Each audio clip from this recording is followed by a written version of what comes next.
Dieting YouTube is worse than you think. In a world where we try to follow YouTubers, trying to improve our diets, trying to improve our diet quality, cholesterol, blood sugars, our weight, there's so much miscommunication. It can all end into a spiral of feeling shame, guilt, embarrassment, lower self-esteem. There are many influencers online, let's say for example like the Liver King, telling you to follow this diet because it's the optimal way, only for him to find out that he was actually on some anabolic juice. To then finding out that fruit is bad for you, then we find out that sugar is bad for you. Let's deep dive into this minefield of diet YouTube. Hey friends, welcome back to the channel. My name is Jonathan. I'm a dietitian that supports people who are struggling with binge eating, and particularly in this video we're going to be going through reasons why you should be aware of what's going on dieting YouTube and avoid any pitfalls. So first of all, we're going to go through why dieting YouTube is bad for you, starting with point 1. We tend to make fear-based choices. So you're just normally having your nice dinner and then you're scrolling through TikTok or social media and then you come across an influencer that says, oh, try to avoid X food, try to avoid, for example, let's try to avoid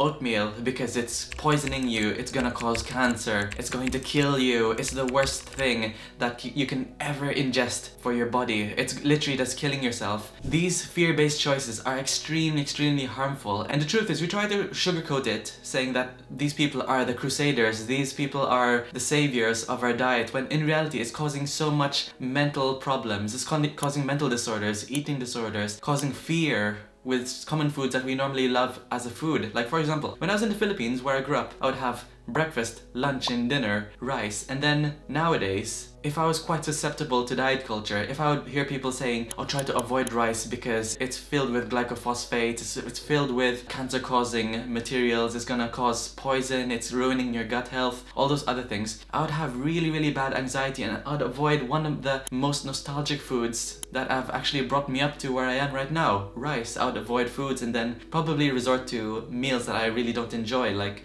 let's say oatmeal. Personally, I don't enjoy oatmeal, other people might do, but I would force myself, based on fear, to just have the foods that I don't really enjoy and don't have any nostalgic memory with. So one trick to find out if this influencer is actually pushing fear-based choices onto you is if they speak in absolutes. So what does this mean? So if they speak in absolutes, they will say, this will cause cancer, this is poisonous, it's 100% chance it's gonna poison you, I promise you it will do this. When people don't speak in absolutes, where they might say, okay, eating rice might cause this, or eating bananas could cause this, or there's a correlation between this and cancer, then those are the people we should really follow, because when people speak in absolutes, you can tell that they're not really open-minded to the research that it can change. Or they maybe probably just cherry-pick studies, because nowadays you can cherry-pick literally any study nowadays. So interestingly enough, there's an interesting study that shows that the more cheese you consume, the more likelihood you are of getting killed by getting entangled in your bed sheets. And nowadays, if people have a six-pack, or they're extremely passionate about a certain topic even though they're wrong, or maybe they look rich and they have Ferraris, some people might confuse that for being very successful in their area. But in reality, it literally means nothing. We need to look to the evidence. We can't look to these external factors, because anyone can take steroids, anyone can take hormone replacement therapy, anyone can just rent a Lamborghini, and all those other things. Let's look to the studies. So how do we find the gold standard studies? To find the gold standard studies, we have to look at things called meta-analysis or systematic reviews. So what are meta-analysis and systematic reviews? So they're essentially, you have one study, that's one evidence, but meta-analysis or systematic reviews, they gather maybe like 100 studies. So let's look at this for example. Let's say we're trying to find out if bananas can improve your bench press, and then you check out on Google Scholar or online that there are 50 studies. Some people might actually cherry pick one study that actually fits their belief, like, oh, bananas will explode your bench press. But if we look at systematic reviews or meta-analysis, they'll gather all the 50 studies and they'll say, some will say, no they don't, and then some will say, yes they do. They'll gather all of them and then they combine it into one big summary. Is it yes or is it no? Many people nowadays cherry pick studies, especially the ones that say oatmeal is bad for you, for example. If you look at the meta-analysis, oatmeal is one of the best things for your health. High in fiber, improves cholesterol, improves blood pressure. And let's look at another example. Some doctors online on TikTok or social media would say that fruit is the worst thing for your health. It has lectins and all those other things. But if you look to the meta-analysis, the more fruit you consume, the lower risk of dying from anything actually increases. So fruits are one of the best things for our health.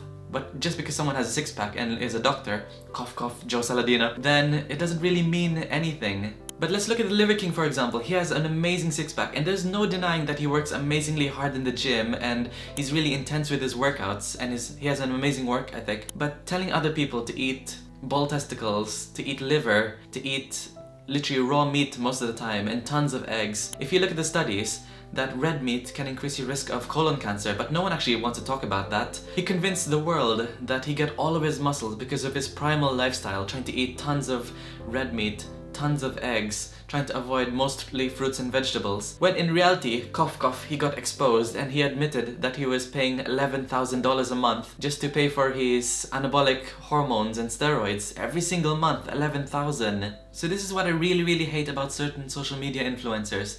They use fear-based choices to say, I did this, and if you follow me, then you're gonna get my results. And you should avoid all these kinds of foods, or else you're going to get killed, you're gonna be poisoned, you're going to have cancer. They're gonna fearmonger you into eventually selling their product or selling their lifestyle. Next, at number 2, we're gonna talk about trauma-based choices. So first we talked about fear-based choices, now let's talk about trauma-based choices. So the truth is, dieting marketing is not really sold mostly through intelligence. It's nowadays sold primarily through emotions. If you want to really get a great sale or get tons of sales, you have to elicit a really strong emotional response.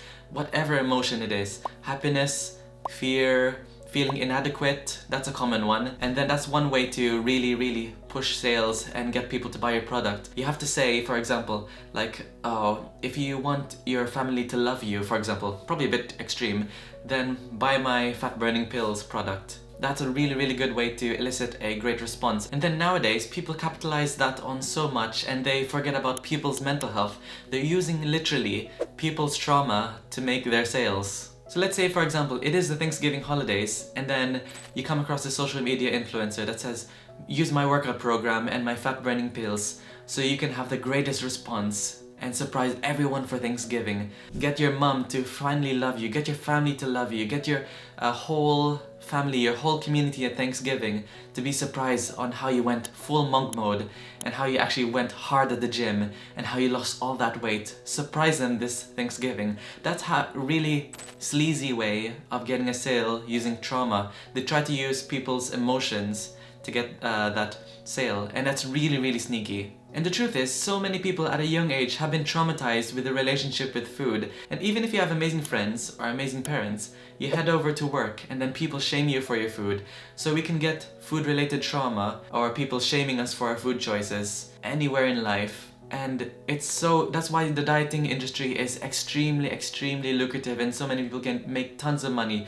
Nowadays, anyone can say literally anything they want to sell their product because some form or another, someone has had a traumatic experience in the past that will get them to action that sale. So if you struggle with the idea of always focusing on trauma-based choices, you're always trying to jump onto the next diet just to improve your relationship with food or lose weight, or you're trying to jump onto that next best thing, then I highly recommend that you jump onto my binge eating recovery webinar, which is in the link in the description in my bio. And I know it's a plug, but it's one of the best webinars that I've ever made. It's a whole free hour-long webinar where I can teach you how to overcome binge eating by, first of all, recognizing the 3 main binge eating triggers, and then how to overcome each of these. And I give you a meal-based example, a whole day of eating example of me going through what a typical day of eating should look like to overcome binge eating. Because most of the time, when we struggle with trauma-based choices, because we're trying to escape, for example, binge eating, we're trying to escape guilt, we're trying to escape poor body image, we're trying to escape something, and binge eating is essentially a coping mechanism. So unless we get rid of binge eating, we will be really more likely to jump onto trauma-based choices. You'll be jumping onto the next diet, then you fail the diet, and then you binge eat, and then you jump onto the next diet, and then you fail the diet, and then you binge eat. And this is never-ending cycle of dieting, binging. So check that link in the description for my binge eating webinar to break this binge eating cycle. Point number 3, why dieting YouTube is worse than you think, is because of competition. So dieting industry and dieting YouTube can foster a sense of competition and feeling inadequate. You could follow someone on YouTube, for example, and then you get a sense of feeling inadequate, like they're being in the gym 3 hours at a time, 2 hours at a time, they're having the perfect diet. I'm not seeing them have any binge eating episodes, they're not having any cheat meals, and here I am having KFC, McDonald's, Chick-fil-A, Wendy's, Pizza Hut, and all those kinds of things. I feel so inadequate, and you feel like you're inadequate, and then you feel like, oh, if only I could be like that person. You're not trying to improve or try to be better than who you were yesterday. You're trying to be better than, or trying to chase this person that you follow on YouTube. These people on YouTube might say, for example, like, oh, unless you buy my products, you'll never be able to look like me because I have that one secret. You could follow all my YouTube videos as much as you like, but eventually you're gonna see no results, and then you just have to follow my program, which you can buy in the link in description, and all those kinds of things. It fosters a sense of inadequacy. Remember, there's a difference between inspiration and comparison, and feeling inadequate can lead you into a spiral of depression, anxiety, and just going to the gym because you're feeling like you're whipping yourself rather than actually enjoying the gym. So point number 4 is getting a sense of belonging. So remember when I mentioned earlier about having trauma-informed or trauma-based choices? You choose things because of trauma. Some people could actually cling onto diets as if it's part of their identity. So for example, with the Liver King, he inspired or created a community. Inspire, is that the right word? He created a community of people who are focusing on the carnivore diet, and he calls these people like primals. Hey primals, he always starts his videos like that. And this is my honest and controversial take, that your diet should not be your identity. For example, you might see vegans saying, oh, if you don't follow my diet, then you're killing animals, you're wasting space, you're killing life and all those kinds of things. And on the other hand, if you're not following my carnivore diet, then you're just wasting all the animals in the world, you're not getting enough protein, you're the worst people in the world if you don't follow my diet. So many people have this mindset of putting their diet as their identity. Remember, I'm gonna repeat it again. Your diet is not your identity. Point number 5 is you're in this mindset of always trying again and again and again. You're always restarting the next diet, and there's nothing wrong with trying again and again and again. But the thing is, if you keep trying again and again and again, something must be going on, something must be wrong. I talked to people about this thing called the binge restrict cycle, which I mentioned a bit earlier, where you binge eat, and then you feel guilty, and then you jump onto a restrictive diet, the next diet. Then you fail the diet because it was too restrictive, so you binge eat. So you're binging, restricting, binging, restricting, binging, restricting.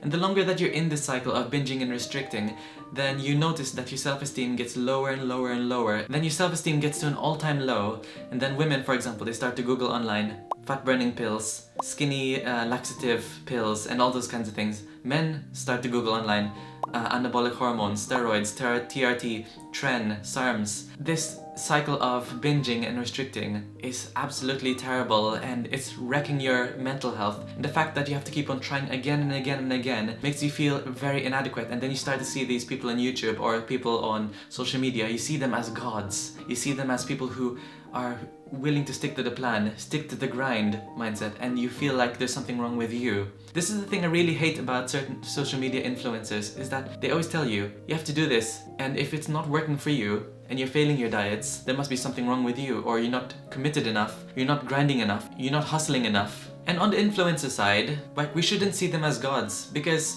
having a six-pack, if your body is your business card, then obviously the obvious choice is sometimes to take steroids. And then some people might say like, oh, they would never take steroids. But if you think of, you're not gonna get enough sponsors unless you look good, or you're not gonna get any sponsors if you look good, you're not gonna get YouTube collaborations unless you have an amazing body, you're not gonna get so many opportunities unless you have an amazing body. And in reality, that's the fitness life nowadays. Like, your body is literally your business card. So it actually would make sense for them to take anabolic steroids or certain hormones, or to Photoshop their pictures to make them look amazing, because it's their job. But for a typical mom, for example, who works a 9-to-5 job, is taking 3 kids, has to take care of her grandmom every time on the weekends, has to visit friends to catch up with them, she wouldn't easily get to six-pack abs because there are other priorities in life. So you shouldn't see them as gods, and you shouldn't see yourself as inadequate. So I hope you enjoyed this video, and hopefully this video opened your eyes about dieting YouTube is worse than you think. Let me know in the comments below, what is the worst thing you've experienced or seen because of dieting YouTube or dieting TikTok, dieting Instagram, dieting social media? What is the worst thing that you've actually come across or that's actually like influenced your life negatively as well as positively? Also, I want to hear from you regarding that. So once again, check the link in the description for my hour-long binge eating masterclass webinar where I could teach you how to end binge eating. It's free if I didn't mention that yet. So like, comment, subscribe, and I'll see you in the next video.